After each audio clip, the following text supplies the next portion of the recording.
the most impactful death of the season. What do you think was the most impactful death? Hodor. Again, it's Game of Thrones. Yeah, it's Hodor. What? Well, I guess Tommen, Summer. What were some other big? Oh, well, I'm saying that there were so many deaths this season that clearly I've already glossed over. I guess there was everything at the Sept of Baelor. We had a lot of deaths at the beginning of people we didn't like, but I think Hodor takes the cake. Such a good death with such good story around it. Hodor's death is I say simple, and I don't mean it in the way it sounds like.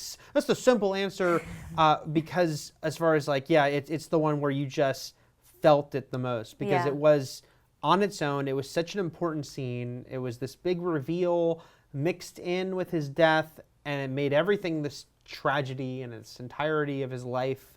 And the fact that they were taking a character that was kind of a peripheral, lovable but not crucial character, and kind of giving him such a important moment as his final moment. So that one, that's what wins. Dark use of that word wins for me. Although the character I will miss the most is Marjorie. Again, she died when 10 characters of importance died at once. But I actually really liked what Marjorie brought to the show. When I think about, again, it's the Game of Thrones. Everyone's playing this game. And when you look back at, she was a master manipulator. She was a schemer, but in a really cool, interesting way. And so that's a character who, the more I thought about, I'm going to miss Marjorie. Well, I'm going to give one of those shout outs to my honorable mention is an unexpected one, but I'm going to miss Ramsay Bolton in my own way. And it was funny, I did an interview with the actor who plays Ramsay, Ewan Rion, and I told him in it, I was like, I always had a soft spot for your version of Ramsay. It's not that I like Ramsay, but I really thought it was so interesting how Ewan played him. And there were actually a lot of commenters too who said, they're like, you know what, he deserved to die, he had to die. But Ewan took a character that could have been very cartoony, very mustache twirly, and made him interesting in every scene that he was in.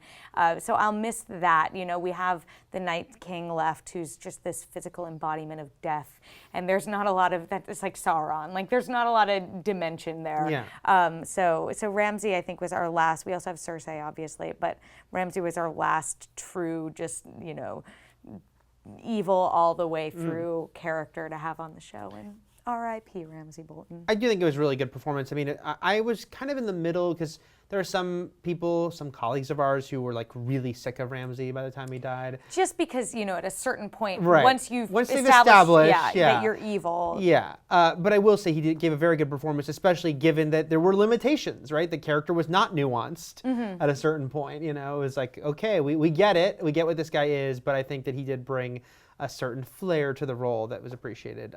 Marjorie, BuzzFeed, who I love to snark about, but also do really good work. They do a lot of interesting work.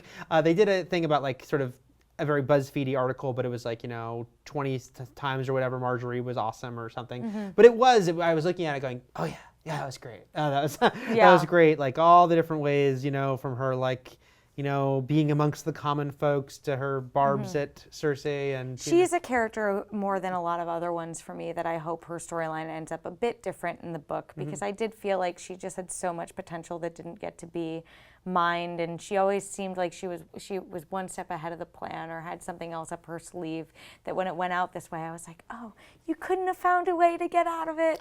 Yeah, it's interesting though, because I was reading an interview with her post-death on the show, and they mentioned that, the show has given her a lot more to do than the books do. So I almost kind of feel probably not. I feel like the show, they liked her, they liked Natalie Dormer, and they liked the role. So they gave her a lot more stuff that probably in a way undercut her ending, because then there was no way out, at that point.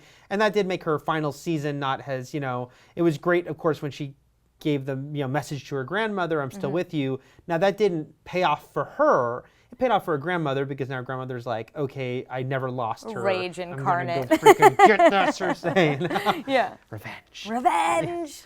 So let's what did you think was the most impactful death in season 6? Of course, we said it was a happier season, but there was still plenty of death and misery. There was a lot of death this season. Yeah, just the finale alone. Come on.